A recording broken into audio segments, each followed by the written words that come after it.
रमता राम जपो रे प्राणी, अब तो सुन ले राम कहानी।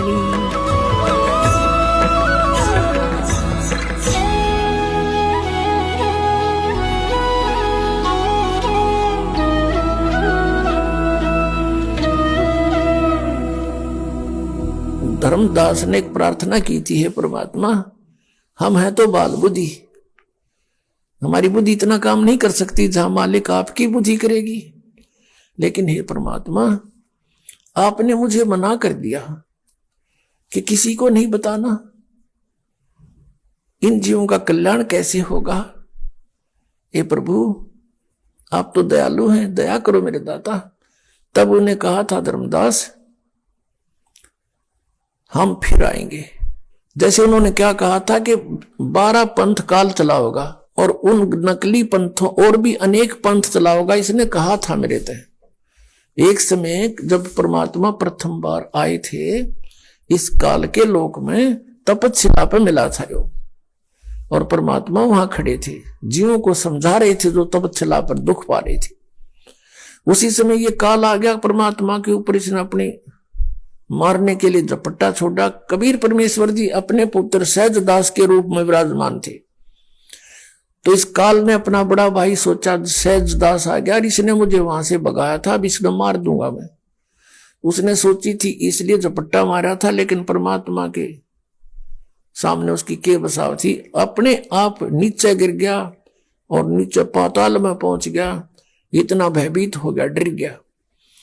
फिर वहां से लाए उसको पकड़ के ऊपर उसकी ब्रह्मलोक में, वहां फिर खड़ा कराया, अक बैठ बात सुने। तब उसने कहा था कि हे प्रभु, हे बड़े भाई, हे तात, मैं तो आपको पिताजी के समान समझता हूं। हे भगवान, मुझे कुछ वरदान दे दो, मेरा यहां काम नहीं चल रहा। मैंने कहा था कि बोल, क्या वरदान मांगता है?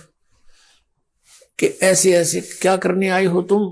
कि मैं पिताजी ने भेजा हूं, परमात्मा ने कहा, और तूने ये जीवों को इतना दुखी कर रखा, नाश कर दिया। किसी बेटा मरे, किसी बेटी मरे, किसी को कोड लगा, क्या क्या हाहाकार मचा रखे। ये जीवन है इनका, ऐसा नरक बना दिया तूने। नकमे तेरे साथ आ भी गए थे तो ऐसा जुल्म करते हैं। तेरे दया नाम की चीज नहीं, परमात्मा ने भेजा हूं, मैं नीचे जाऊंगा, सबको बताऊंगा कि ये काल है, ये भगवान नहीं है, तुम जिसको परमात्मा मान बैठे हो, और उनको वो मंत्र दूंगा जिसे ये लेकर के पार हो जाएंगे। तो इसने फिर चापलूसी बरती, कोई बात नहीं, आप जो करो कर लेना, पर मुझे एक वर दे दो, मेरी कुछ आवश्यकताएं पूर्ति कर दो। बोल, क्या मांगता है? कि नहीं, ऐसे नहीं, वरदान दे दो, प्रतिज्ञा कर लो। अच्छा, वचनबद्ध हुआ। बोल, क्या मांगता है? तब इसने कहा था कि 3 युगों में जीव थोड़े ले जाना, चौथा युग जब कल युग आवे, तब तो शरण बहु जीव बहु जावे, ऐसा वचन हर मोय दीजे, तब संसार गमन तुम कीजो।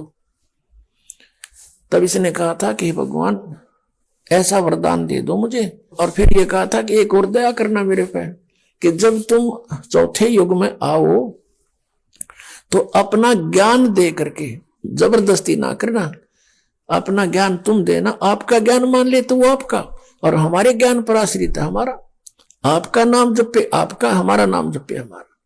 परमात्मा ने तो अंडरस्टूड था कि जो जहां साता बासा हुई, परमात्मा बोले ठीक है।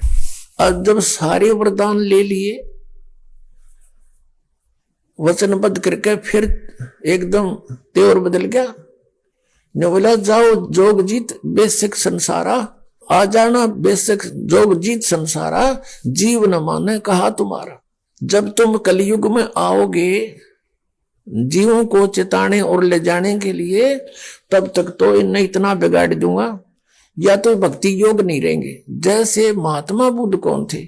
ये पुण्यकर्मी प्राणी थे, और विष्णु के लोक से आए थे, स्वर्ग लोक से आए थे, विष्णु के स्वर्ग लोक से। अब यहाँ राजा भी बन गए, लेकिन वो सुख तो नहीं, यहाँ पर वो सुख है ही नहीं। उसकी खोज में घर त्याग दिया, अपने आप साधना करने लग गया, हठ योग कर लिया, खाना पीना भी त्याग दिया। मरने को हुआ तो एक माई ने उसके मुंह के खीर लगा दी, सहज वो थोड़ी सी आंखें खुली, खाई थोड़ी सी, फिर वो उठा। उसने कहा था starvation could not lead to salvation, भूखा मरण से कल्याण नहीं हो सकता।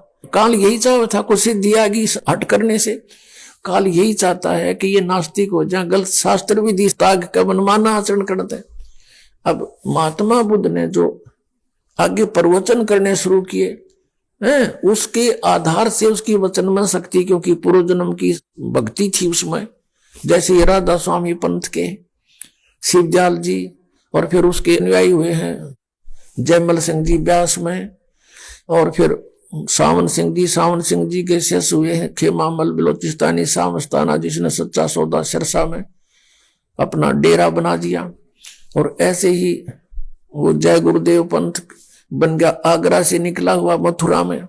ये सभी पुण्यात्मा उस महात्मा बुद्ध कैसे थे, और वो काल का फंस गया महात्मा बुद्ध। और उसने फिर क्या किया, पूरा रूस, पूरी चाइना महात्मा बुद्ध के उन विचारों पर आधारित होगी। उसने जो मर्यादा बनाई हुआ तो सही थी, लेकिन वे ऑफ वर्शिप उसकी रॉन्ग थी। सभी उसके अनुयायी इसलिए हुए थे कि ये महापुरुष है, हमें कल्याण कराएगा। उन महात्मा बुद्ध के द्वारा बताई गई साधना से किसी को आध्यात्मिक लाभ नहीं हुआ।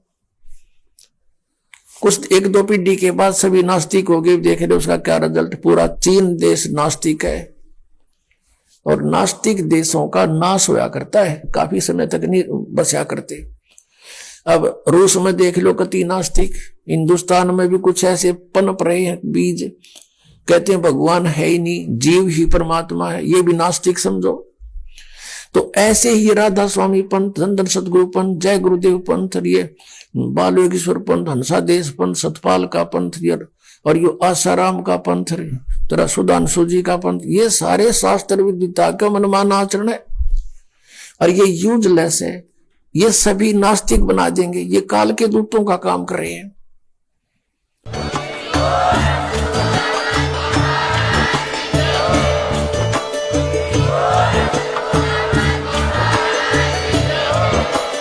आप सुन रहे थे जगत गुरु तत्वदर्शी संत रामपाल जी महाराज जी के मंगल प्रवचन। अधिक जानकारी के लिए विजिट कीजिए हमारी वेबसाइट www.jagatgururampalji.org। संत रामपाल जी महाराज जी के शुभ आशीर्वाद से पूरे विश्व भर में 500 से भी ज्यादा नाम दीक्षा केंद्र हैं, जिन पर संत रामपाल जी महाराज जी द्वारा ऑनलाइन निशुल्क नाम दीक्षा दी जा रही है। अपने नजदीकी नाम दीक्षा केंद्र का पता करने के लिए संपर्क करें 8222880541।